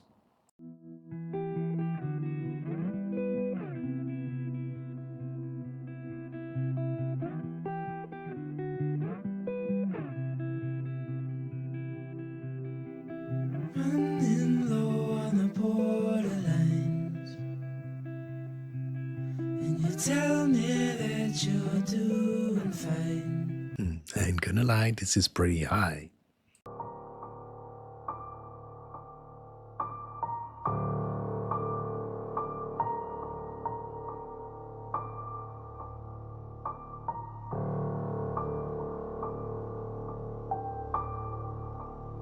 And he felt the energy pass right by him. You guys are not gonna believe this. Right now, I have to videotape this. This is a brand new Tesla. She doesn't even have plates on it, right? Just look at this. We're on a freeway in California where it's bumper to bumper. Go slow, go slow, go slow right now. So good. She is out, sleeping completely, knocked out, and this car is driving her. Look at how dangerous that is. You guys, I'm sorry. That is too dangerous. Sleeping and this car is driving you? Are you nuts? This Tesla drives better than some drivers in LA. I need help. I took this video at like 2:30 this morning and I don't know what to do. Oh God, something's in the bathroom. There's no way something is not in the bathroom downstairs.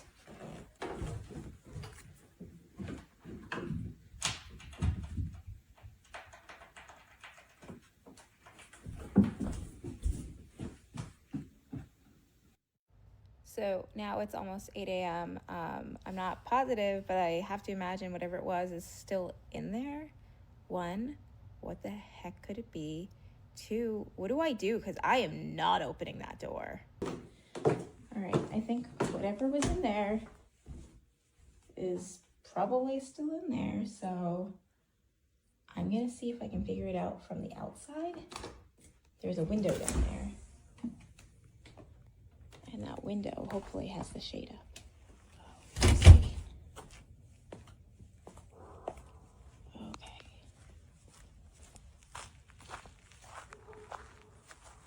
Oh, no. The shade is down.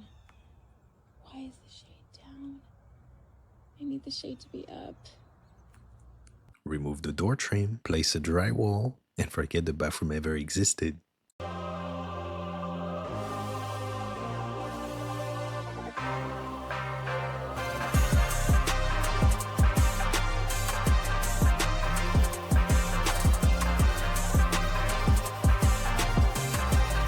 Is that the infinite money glitch?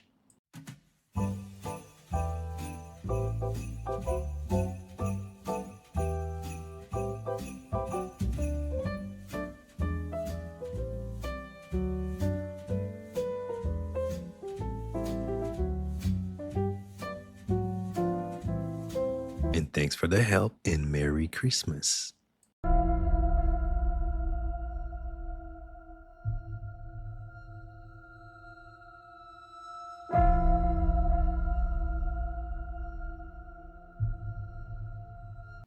And they know something, guys, we don't know. And eventually, when you can't get rid of any more false, what you're left with is the truth. How much false can you find? And there's lots in history. I was looking around the internet and came across the images of the 1893 Chicago World Exposition. And it blew my mind because it looked like ancient Rome in the middle of downtown Chicago. And as I looked at it further, well, here's another one in Philadelphia. Here's another one in St. Louis, in Buffalo, in San Francisco. And then as soon as they were done, they tore them all down and threw them in the garbage. That just told me there's something wrong with all of these. The story of the expositions is a gigantic lie. And I think it's so huge of a lie because I think they're right at a bridge point when so many things about the 1800s that seem strange and weird, right as this sort of period ends of unbelievable strangeness, and all of a sudden these fairs spring up all over the world with impossible buildings we're talking about, which are colossal structures. Chicago built 700 acres of fair in supposedly less than 2 years. St. Louis built 1,200 acres of exposition buildings. One of the buildings in Chicago, the manufacturer's building, would house 300,000 people. There's a giant statue in the middle of the lagoon. It was called the Golden Lady, and it was known as the Statue of the Republic. It was 65 feet tall. They say it was covered in gold leaves that had copper underneath, but others speculate it was actually made out of solid gold. So you're talking 65-foot high, potentially solid gold statue. We're talking giant structures and looking like ancient Rome with towers and domes and columns and the most fine, ornate pieces to them in these record, unbelievable times. Then as soon as they're done, chuck them in the garbage. Like Jackson Park is a swamp. So supposedly they had to drive down tens of thousands of wooden stakes in order to support the weight of everything. They dug out massive lagoons, lakes. They had a canal system that ran through the entire exposition. They also had an above-ground electric train. An electric train, well, where's the electricity coming from? That's running around the park. They had a moving walkway down by the shore. Not enough people are asking, where does this technology come from? Just to frame it, if I'm not mistaken, the Chicago Fair was the first time people had seen electric light. Tesla's the one who got the electricity contract for the Chicago Exposition, and it was certainly more than all of the lights anyway that were in New York City at the time were at the Chicago Exposition. Now, it must have been mind-blowing for most of those people who had only seen gaslight or candlelight at night to see that city lit up in such a way. Again, count the way since 1901. We are told, whether it's true or not, the idea of being able to electrically do anything hasn't been around that long. And this fair is bizarre. This is supposed to be Tesla's fair, where he managed to somehow move electricity from Niagara Falls to Buffalo for the fair. No one's really explained how he actually did that. And at the middle of the fair is a 395-foot-high electrical tower, on top of which, of course, is a female golden statue called the Goddess of Light.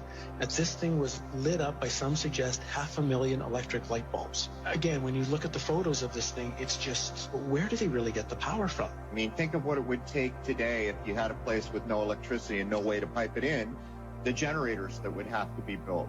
For example, there's a building that went up for the Barcelona exposition in 1888. It was claimed to be the fastest built building in the world, 5,000 square meters, capacity for 2,000 guests, 600 rooms, 30 apartments, and it was supposed to be built in 53 days. This is supposed to be a time of horse and buggy.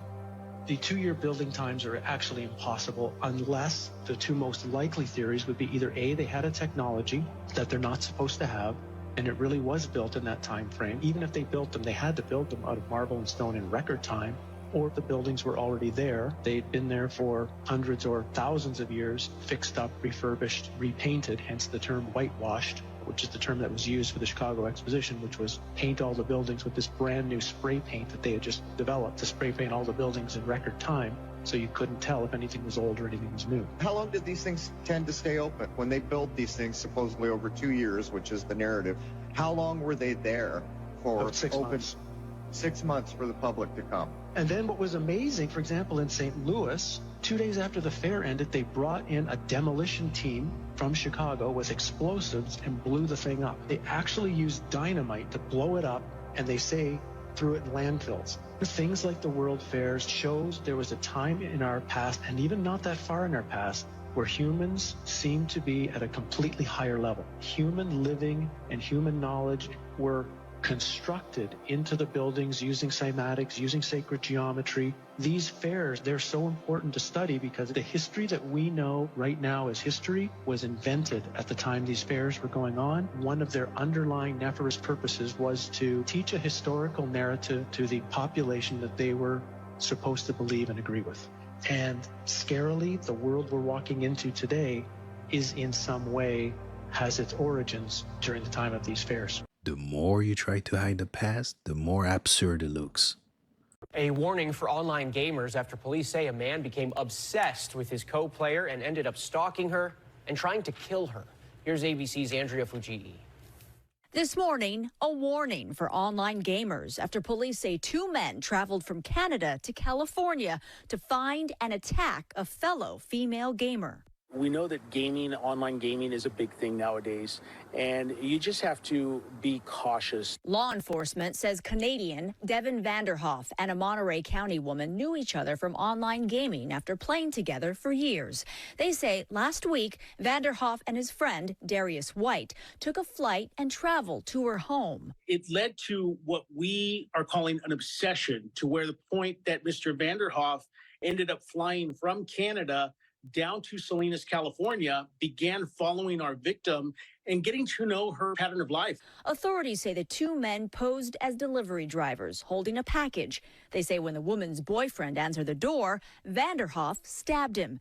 When the woman jumped in to help, she was stabbed as well. Both the boyfriend and Vanderhoff were taken to the hospital. Vanderhoff's friend got away, but was arrested at the airport. Guys coming from Vancouver to Salinas to pose as an Amazon delivery person and stab somebody. I mean, it's extraordinary. Law enforcement says this all could have been a lot worse because inside that package were handcuffs, duct tape, and knives. They say it's a cautionary tale for online gamers. Don't divulge personal information to people because you just don't know who is on that other end. Both men are charged with attempted murder. Authorities say the woman is okay. The boyfriend is recovering. Never share your personal information. Was the moon built to keep an eye on people and as a vehicle to travel the universe? My granddaughter and grandson have been to the moon. It's not a moon. It's a command center with probably 25 to 35 different civilizations in there, but they have personnel living here. Their families live here.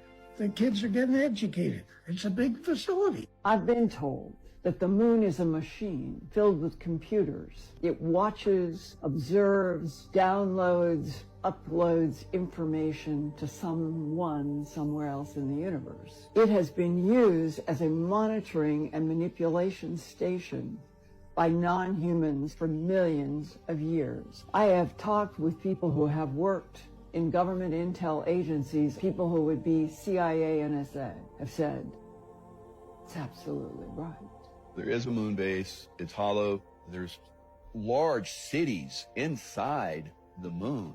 I learned a lot of different things. There are as many as 10,000 levels of floors inside the moon that are all built out with technology. It has a supercomputer inside of it, and the moon is an arc, meaning that you could package up an entire planet, the plants, the birds, the animals, and the people, and put them all inside this artificial construct in what looks like an ordinary moon, and then actually pilot it somewhere else. There is a distinct possibility that a very ancient extraterrestrial race actually brought the moon to Earth's orbit.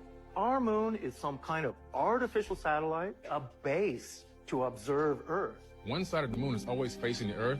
Only one side is visible from the planet's surface. It means that if you're an ET race, you can build anything you want on what we call the dark side because nobody on Earth will ever know. You know, they could have all their ships parked on the far side of the moon, visiting the Earth, doing whatever they need to do, monitoring the Earth, without us ever knowing what's there. But let me tell you, this is the best information you're ever going to hear. There's some amazing evidence that suggests the moon may be hollow, and it comes from our own USGS.gov. When you download these official NASA images and look at them, you start to see immediately that there's subsurface structures. It's the smoking gun that the moon is definitely hollow and there's structures beneath it. And a lot of things are starting to make sense now. That half moon thingy right there. I thought it was just the light, but it's not moving, which means it's stationary. It's not moving with the camera, so it's not a light thing. Look at that. It looks like a planet with like an eclipse going on or something. What did I just watch? What did I just watch? Like, I'm not one for conspiracy theories, but what the hell is that? Like, it's not in the camera lens. Look, it's not moving. It's just below the sun. Honestly, with everything going on nowadays, if someone told me a new planet's here and there's aliens coming off of it and la-di-da, I'd be like, sure, why not? Honestly, nothing phases me anymore. What is it? Okay, so the circle has now moved, like, in front of the sun. You can see it a little bit, but it has now moved to in front of the sun. I don't know what that is. I don't know if anybody could really debunk this for me, and I'm pretty intelligent, but this is kind of weird to me. Yeah. Is Nibiru real? Stanford police say this is the man behind it, 21-year-old David Smith. Police first arrested Smith in January after patrol officers responded to a domestic violence incident at an apartment on Prospect Street. The department's financial crimes unit then took an interest in him due to what officers noticed in the apartment. Stacks of cash, over 100 payment cards in names other than the two people involved, a handgun, 2 fake IDs, and an illegal extended magazine on that handgun. Investigator Mike Stempian says there were also 5 safes filled with cash. In total, police recovered $733,000 from the apartment. So it's a massive amount of money in a single apartment in Stanford for this guy running the scheme. It was obviously very lucrative to him. The scheme allegedly targeted DoorDash drivers in California. Police say Smith would use one of his many phones to place a fake delivery order to a restaurant in the Golden State. Then when the driver was on the way, police say Smith would call them from a different phone and say he was DoorDash support and there was a problem with the order. Then he would get them to click a link or go to a website, and then that essentially would turn over their credentials, their username and password to him. Once he was in control of that, he would change the billing information and steal any funds that they had for deliveries they had done, basically steal their paycheck. Smith is accused of doing this to more than 700 drivers over the course of 2.5 years. Police say he also... They have no mercy. City like London, which had a population of roughly 50,000 in the 16th century, there were cities of that size all over the Amazon. Wow. Huge numbers of them. And a possible total population of the Amazon that exceeded 20 million people. What? Yes, 20 million. This is the latest evidence from the Amazon. And then you ask yourself, how did they do that? How did they feed 20 million people in the Amazon? Because it's a fact, rainforest soils are poor. How did they feed all these people? The answer was, they invented a soil, and that soil has a name. It's called terra preta. Archaeologists refer to it as Amazonian dark earths or Amazonian black earth. It's a man-made soil. It's thousands of years old. It's full of microbes that are not found in adjoining soil. It's based around biochar. And you can take a handful of 8,000-year-old terra preta, and you can add it to barren soil, and that soil will instantly become fertile. And today you're telling me we can't replicate that soil. Recent discoveries have shown that settlements of tens of thousands of people could have lived in the rainforest with a total estimated population of 20 million people. For comparison, the city of London had a population of only 50,000 people in the 16th century at the time of the Spanish arrival in South America. But why are all of these civilizations now abandoned? Although still somewhat a mystery, the answer is likely smallpox for the death of a lot of these civilizations. When the Spanish first arrived in South America hundreds of years ago, the people already living in the continent did not have an immunity to smallpox, and it absolutely devastated their societies. Millions upon millions of people died as a result of being infected with the disease, which spread like wildfire to other societies.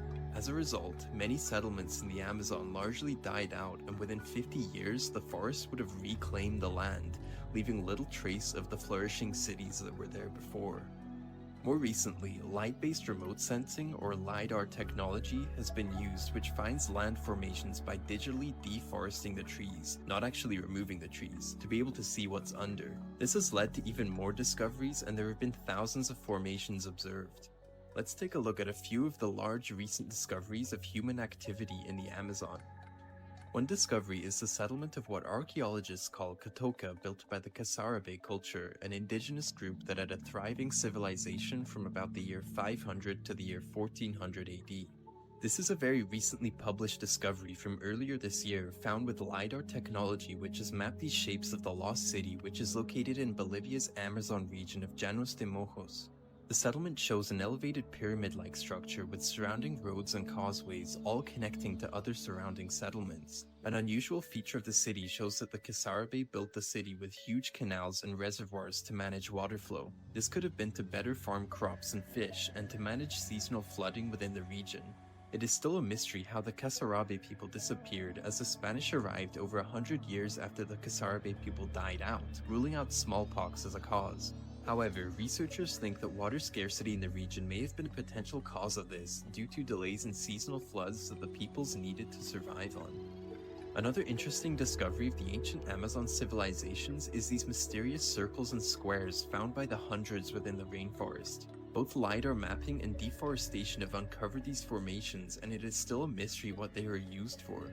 450 of these earthworks were discovered within an area of about 5,000 square miles, or 13,000 square kilometers, and they measure up to 11 meters wide and 4 feet deep.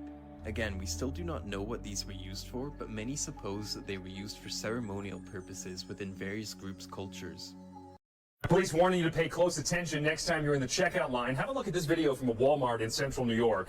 Right there, you can see 3 suspects. What they're doing right here is they're attaching a credit card skimming device to the device where you place your credit or debit card in. The whole thing takes less than 30 seconds. The cashier was standing right there the whole time. She didn't notice. Cases of this crime have happened at 16 different Walmarts across New York and Maine. So skimming is when thieves attach a device to a payment terminal. Often you won't notice it. That device then collects your data and your PIN number. The FBI says skimming costs consumers more than $1 billion each year. So how can you stay safe? Technology makes things sometimes safer and better. They also make it easier for criminals, and they're always working on the next front. We stop them one way, and they find another way to do it. Well, experts say the best tip to stay safe is make sure you cover your PIN as you enter it. The suspect caught on that surveillance video is still on the run. Walmart released a statement saying, quote, providing customers with a safe shopping experience is a top priority, adding that it's reviewing protocols and adding enhanced security measures to better protect in-store transactions. And they will never stop. They will always find a way to get to your money. If you say you could make this turn for 20 grand, you toxic. You got to be arrogant to be able to, some sort of delusion to be able to, like, you know what? It ain't but a half a piece of concrete before I go in this lake, this pool water. What I think I can do it. I just let this one right tire hang off, the passenger back tire hang off, and then I can just inch my way and turn. You gotta be super arrogant to be able to think you can do this. But I ain't gonna lie, there's some folks that I can probably do it. He do it pretty well now. He ain't went over yet. Let's see. And this is the moment.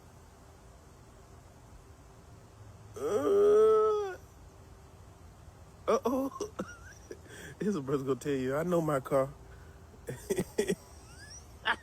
And they got it too. I can make it from my life, but not for 20 bands. And that's a wrap on this little recap, fool. If you enjoyed it, don't forget to hit and smash the like button for me. Smash that subscribe button, be part of the family. Remember, stay woke, and I'll catch you next time. you.